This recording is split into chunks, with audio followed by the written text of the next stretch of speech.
Sabbath school, the heart of the church.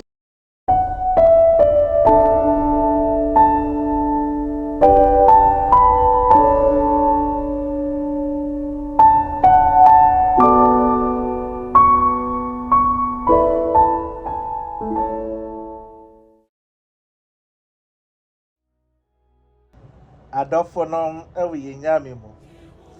ma yenyina ye ho akwaba eba die hard shepherd Sabbath school ma ba mu yin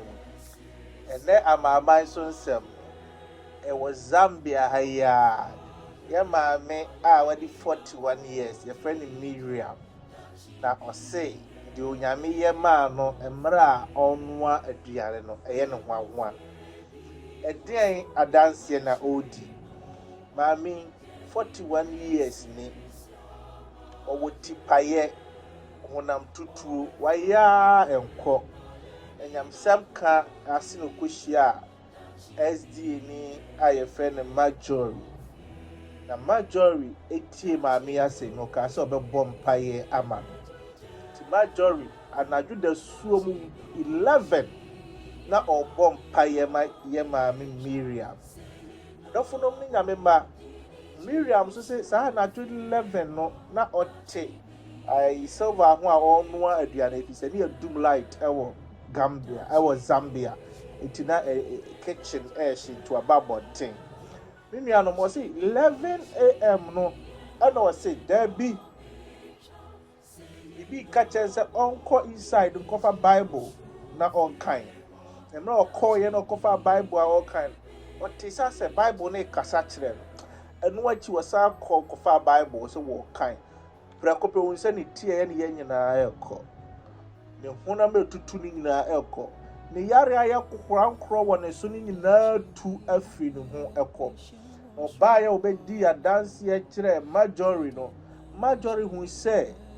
empire obo na najuda suomu no saa anajuda suomu paibo no eye adwuma amunumu hwa adofonom adisuano ana amaman so nsemi ka kire se mumma yamfa afoforo abisade very personal mumma yamfa yenuanom ebra very personal yamompa yema wo mo yenya komchi ma wo mo na yeyesa onyankopon ennam saa esu no esa won yade na etwe won ba onyankopon ahenie mu ena me ne wo ka sei yenua fa ni Miriam oye memeda akwa hwene de onyame ayama no nyame kan ye ho wo moaye pese wei eye wo so esua hunu emra edi ye nimi moma yewura ene adisua no nyame ma ani adofo no kwasem yense school amaya tia sese nyankopon ayesom no nyankopon a wade bone eche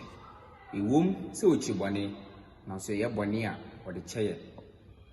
yenuanum bi ewo kwa wato bone binum tintan a osusu se nyankopon tumi fa saa bone we enche wonde berada bra won second video e bese lidie mu se obesende amaye nuai na nsa tumi akana fo won so hwe na wate asesa ampa no kwasem nyankopon ayesom no e de bone china na bone a wom no so nyankopon bitumi agene afrimu nyankopon pese be ko seye mu na pese obeseye opese wagye ye mompae nyankopon ni abankese wo de bone che esebu wani mu bio se fa yefom so nyamra to nyina kye na kwaso akan ho na disue mu munti ase ne ntim famobra ensho de ne munyam kore taban so kosi se na atwese ne ebesen ahye mu bio ewo Yesu di mu amen adofonom eri nyame mba ma ye nyina ye ho akwaba eba adisua etoso edu adisua wato ne din se bone efafri ene adwensachra edien ene se obi asachra na adwen edien ene bone fafri homeda na adisua no emma yen asisem edikan ma ye tinsem we ase Exodus chapter 32 to 34 Minuanom ne adofonom Israel emra o hia wonyame adikan no na won ho epo enti ehu de onyame kai bia omo se yebeye ehu ana no de kasa da na won adwene pa de no won sesae enti na Moses twin ho ga kra bi no omo san ekọ bosom enchen de di kan adofo no adwen sachra enya ehu mu ne yesesen ya adwene ye firi opepamu ana yesesen ya adwene enti ne ko kanya mesem ne yese aboa bi bepia fi nso se ne ayi na ni nyina ne ampagya Kristo ankyerɛ mo sɛ ɔgyefo a obetimi agye afiri saa nneɛma we nyina nim enti momia nso ne mu ye yamfa Yesu dɔ ankata so anwira ho ama na anya bɛfɛɛfɛ na ekoye ehunku a saa nipa ni nyina ɔba onyame nkyɛn a na wɔtwe miɛnsa ɛnan na wahyɛ aseɛ egyae asɔre ebi sɛ wɔanya adwensa kyerɛ amapa adwensa kyerɛ deɛ di kan emfiri ehum na ɛba efiri ɔdɔmu ɛna ɛba kwasiara na de sua no ɛne deɛ tɔ so ɔma yɛte aseɛ sɛ the rush of life maame a ɔde ne ɛho asɛm edi kan ɛyɛ maame a ofiri adwuma mu ba efiada na yesu okohyia homeda kwan wasɔre anaso ne nabusua ɛkan bible no ɔba yɛ na adagye ni hɔ ɛyɛsɛ ɔno aduane ɛyɛsɛ osiesie ɔmo ho ɛyɛsɛ oyɛsɛ yɛ nneɛma mebree na ni ba ne ho so no na ɔmo adidi ɔmo kɔ akɔda homeda no pɔ sɔre ya ɔsan yɛ aduane ɔmo ba wiadeɛ no medi ɔsan yɛsi hɔ memene da na no pa na ɔto ne ku atade de baba ko afɔ empa ne nte yɛsɛ oyi na ɔhata na polish saa nneɛma na ni ba ne ho so no na wayɛ late wasɔre the rush of life nneɛma ewiase we apre a ɛkɔ so wɔ mu ɛno no nanso maame ne tena ase ne wɔdwene a wɔsi sɛdeɛ meyɛ nyina ɛnyɛ bɔne o ane ɛnyɛ bɔne wanyɛ bɔne nanso hwɛdeɛ Yesu Kristo wɔ ka kyerɛ maame ɛne a yɛ ne maame ne n'adwene sɛ nyinaa ɔka kyerɛ Marta Yesu Kristo ne asuafo aba fie hɔ na ɔyɛ nnuane ɛyɛ busy ama wɔ mo no Yesu Kristo ka kyerɛ Marta sɛ Marta adeɛ baako paa na sombo na no na wonua Mary wayi no no bi antimi nyemfiri ne nsam na wo Marta wo ha wo ho ɛwɔ nneɛma pii ho Yesu Kristo sɛ saa nneɛma ha yɛni abere nyinaa ɛyɛ wɔ ha ne yɛ ha yɛ ho me nuanom ne adɔfo no bibia no ɛkyɛn sɛ yɛbɛyɛ hyehyɛ yie ne akɔhyia onyame ne yɛsua ne ho adeɛ ɛno na obi antimi nyemfiri nsam deɛ aka ne nyinaa fie betimi ahye na dade ne betimi asɛe saa nneɛma ne nyinaa but dodo a ɔfa onyame asɛm no Yesu bura wɔ mu mu a ɛnwe ɛda enti mu yɛhwɛ yɛn ho yie na ɛno ɛna ɛbɛboa yɛn ɛwɔ asase wei ɛso yɛntoa so ɛwɔ adwada na desua no mu ɔse the Holy Spirit's prompting adɔfo no na wɔtwe yɛm na me wɔ adwuma mu ahu emra me tie him ɛwɔ me phone ne ɛso no turn your eyes upon Jesus twawani hwɛ Yesu wiase wɔ ha mu ne adwendwene nyinaa no hwɛ Yesu yi a ɛbɛyɛ ketewa bi ɛbɛyera wɔ ani so na abɛhu Yesu Kristo yi na nnwom ne dam akoma so pa prɛko pɛ deɛ ɔwɔ me nkyɛn no ɔbaa no ɔte me nkyɛn no ɔhyɛ aseɛ sɛ wɔbɔ rap music Busta Rhymes wɔbɔ nnwom na ɔno a ɔpɔ so no ɔbaa me nkyɛn sɛ me nua asase so de do nyame pɛsɛ ya ne emransem du no ko na de ba ma adwene mu ene sɛ aden ti na obɛka asa ɔno a ase bibi ka kyerɛ ne sɛ menom na wotie no enye promptings honhom ne etimi ne yɛn kasa ne adwene ba yɛn ho so a ɛdeɛ ne yɛ na disua ne ka no is either sɛ yɛbɛka sɛ onyame yɛ mfonsoɔ yɛn nkɔ ho bio anaasɛ yɛne honhom no bɛ pere sɛ da bi deɛ yɛ no yɛnya mfonsoɔ ɛna disua mu yɛhwɛ yɛn ho eyie na yɛahwɛ yi a ɛkɔfa sɛm kɛseɛ bi a ɛne honhom kronkron kasetia ɛna aba emra wone ne preso no ɛbɛyɛ kakra no na ɔtwe ne ho kakra wɔne bɛba ho so no wo yɛ saa deɛ na wo hu ni sɛ mfonsoɔ ebi sɛ deɛ ɔka ama wo hu sɛ mfonsoɔ no wode na preso a yi no afiri hɔ yɛhwɛ yɛ ho ɛyɛ to honhom no onyankopɔn sɛ ɔba na dwuma ne sɛ he will convert us ɔno na da bi ɔkasa kyerɛ yɛn. Enti da biara sɛ ɔwɔ hɔ na woyɛ biribi na wote ne bɔkɔɔ bi sɛ ɛne w'adwene ne di aperapere a ho sɛ honhom no da so ɛwɔ wo so na ɔpɛ sɛ ɔtwe wo si ɛkwan pa ne mu. What an incredible gift of God. Onyankopɔn adom akyɛdeɛ kɛseɛ ɛna ɔde adom yɛn. Nti mo ma yɛmfa ɛnni agorɔ koraa. Etu kan Hosea chapter 6 a ɔsɛ mo yɛnkɔ Onyame nkyɛn. Na Onyankopɔn nso agye so sɛ bɛyɛ dɛn na mayi mu ama o Ephraim, bɛyɛ dɛn na mayi mu ama o Judah. Dodoɔ a wɔte honhom kronkron no ɛne a ɔba Onyame nkyɛn biara no, Onyame nto ne ntwene, Onyame gye wɔn, osiesie wɔn na ɔyɛ wɔn foforɔ ɛkora. Adesua ne sɛ yɛntie honhom kronkron ne kasa a ɔkasa kyerɛ na yɛtoa so yɛ bɔne a ɛte sɛ sɛdeɛ yɛtoa so ɛpra Yesu Kristo yɛma ne kuro no yɛmpɛ sɛ yɛbɛwuo ne yɛtiti mu mmɔ da biara ma Yesu Kristo odi awerɛhoɔ. Ɛbrada ne sɛ real repentance adwensakyera paa no ɛte sɛn yɛwo sɛ Israelfoɔ deɛ na ɔbɛyɛ na ne yɛhu no ɛnyɛ na sɛn na adwensakyera ɛteɛ. Adesua ne sɛ wohwɛ John sɛdeɛ ne wɔkasa a mo nsakyera mo adwene no Onyame ahennie no abɛn. Yesu Kristo nso kaa saa sɛ Onyame ahennie no abɛn nti mo nsakyera mo adwene na mo nye asɛmpa yi ani. Saa nso na Paul nso kaa sɛ mo nsakyera mo adwene. Ɛdeɛ ka adwensakyera paa ɛno ne asɛmpa no nyinaa tɔfa bɔ na ɛno paa nso ɛne deɛ. Adesua ne sɛ adwensakyera ɛwɔ afa mmienu. Ɛno ano no afa mmienu deɛ di kan ne sɛ sincere pain and sorrow for sin. Me nuanom ɛyɛ sɛ yɛnya wɔyea bi wɔ yɛn mu sɛ deɛ yɛayɛ no yɛ bɔne na yɛnkɔ ho ebio. Deɛ ɛtɔ so sɛ the honest decision to abandon sin. Afei deɛ yɛboa papa sɛ yɛnyɛ bɔne ebio. Obi wɔ hɔ a me nuanom ne adɔfo nom bɔne na ɔgyae no ɛfiri sɛ nipa bɛdi n'atam nti a ɛfiri sɛ sunsunsuanso. Boy bi a ɔgyae ɛma asɛm nyinaa because ɔkɔ testi HIV ɔkɔɛ ne yɛsɛ ɔni HIV. Ne wɔsuro fi sɛ na ate atese paa. Ɔsɛ na ɔtete sɛ ɛkɔ so wɔ kurom a ɔkɔɛ a ɔni bi no. Ɛna ɔgyae ama asɛm na ɔwareyɛ ɛnya adwensakyera pa. Wɔayɛ ade pa deɛ but ɛnya adwensakyera no no. Ɛfiri sɛ kɛnyɛ HIV paa kɔbɛtoa so ayɛ ma asɛm. Onyankopɔn sɛ adwensakyera ne sɛ ɛnyɛ sunsunsuansoɔ ne nti but adeɛ no a woyɛ no wonim sɛ ɛnyɛ enti wɔ hɔ ekura ka sɛ wonkɔ heaven koraa na wonkɔyɛ bɔne bi sɛ wonim sɛ bɔne wɔ hɔ no ɛnyɛ ɛno ne adwensakyera. Ɛnyɛ sɛ church board bɛfrɛ wo nti ɛnyɛ sɛ woyɛ die hard shepherds ɛnyɛ sɛ woka nyamesɛm ɛnyɛ sɛ woyɛ nnwomtoni w'anim bɛgu ase nti na wosi wonkɔ bɔne ho daabi wonkɔ bɔne ho ɛfiri sɛ bɔne nya de pa. If you say Yesu Kristo mpe bɔne, Yesu Kristo aka kyerɛ sɛ gyae bɔne.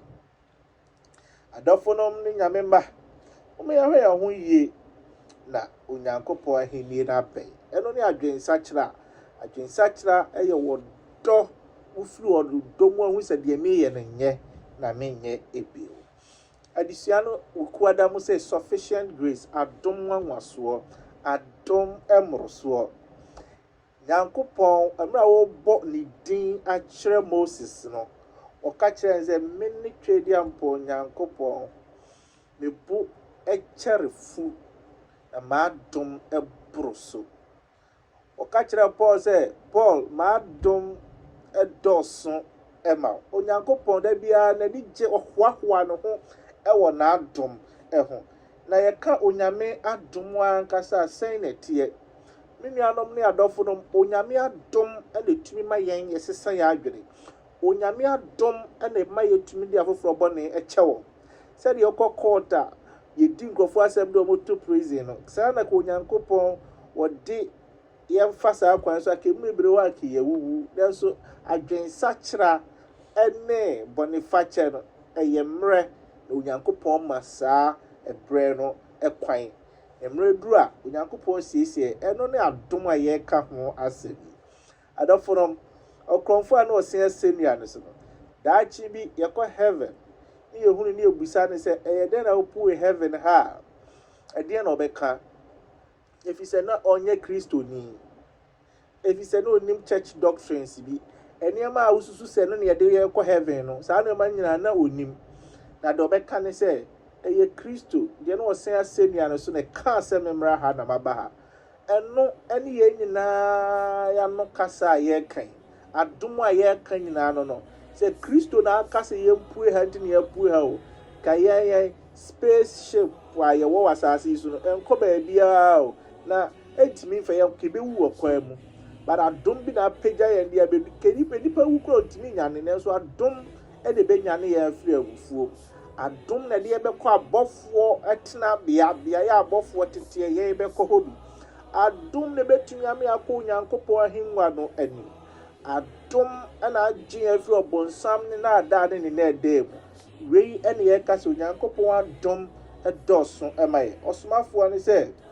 but God demonstrates his love towards us in that while we were still sinners Christ died for us adom ni ɛma yɛyɛ ne bɔneɛfo no Onyankopɔn bi ɛbɛwu ɛma yɛ yɛwada no si the most expensive cloth the most expensive robe atade a ne boɔ den paa bigyiri sɛ watade boɔ den but watade ne boɔ den sɛm obi atade boɔ den sɛm obiara watade bi a ne boɔ yɛ ne den nanso yɛka atade bi a ne boɔ den paa wɔ yɛwada de hyɛ no ɔsi saa atade wei deɛ ɛnyɛ material bi na yɛakeka bom kɛkɛ na atade a yɛka ho asɛm yi deɛ ɔnwono wɔ atadeɛ no na ɔde mogya na ɛnwono mogya atene nyinaa no na ɔnwono saa atade no ɛmna a yɛte ntasuo gu no so nyinaa no ɔnwono saa atade no adan nti na wɔanya ntoboaseɛ ahome anidi anwono saa atadeɛ no wɔyɛ sɛ ɔto ne bo ase kakra a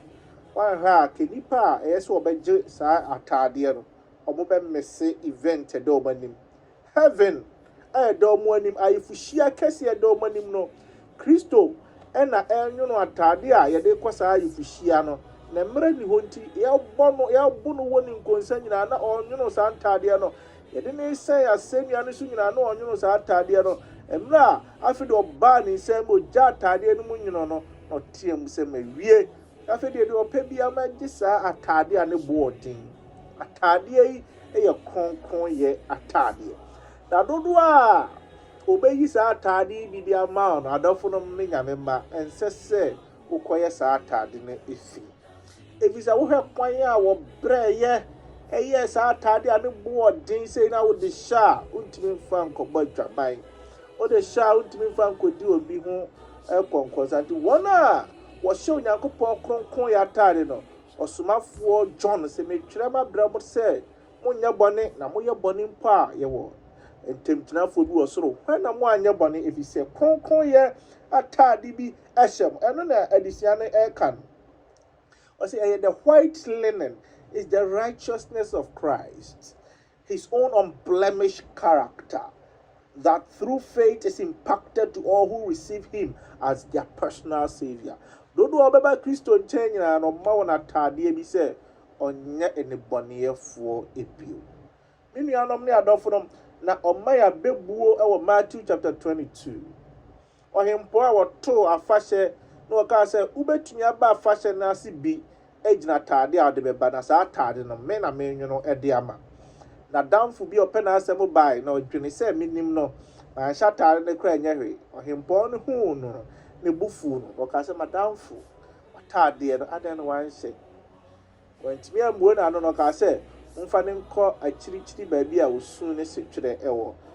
abɛbu a wɔbu di twa atoɔ wɔ ha yi ɛne sɛ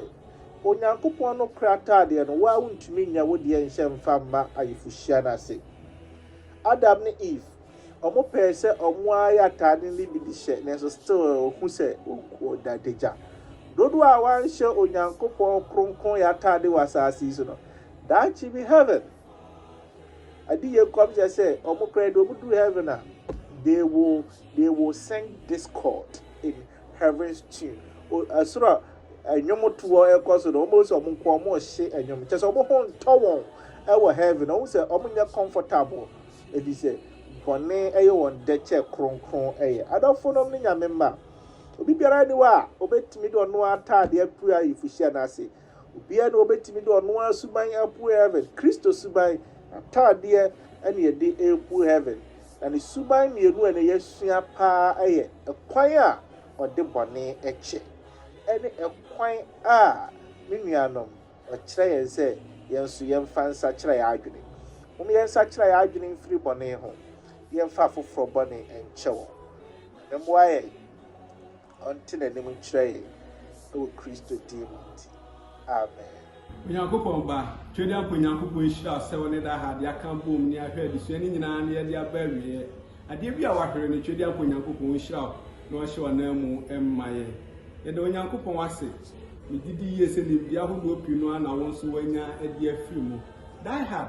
yɛbɛyɛ de adu hwamo na wɔtwe sɛ nnɛ yɛbɛsane de adesua no aba ɔna aso bio na enche ne Awurade Yesu Kristo ebe nyina ye moabo aye ho nkakra bo modern so wunya subscribe to your channel no a obe subscribe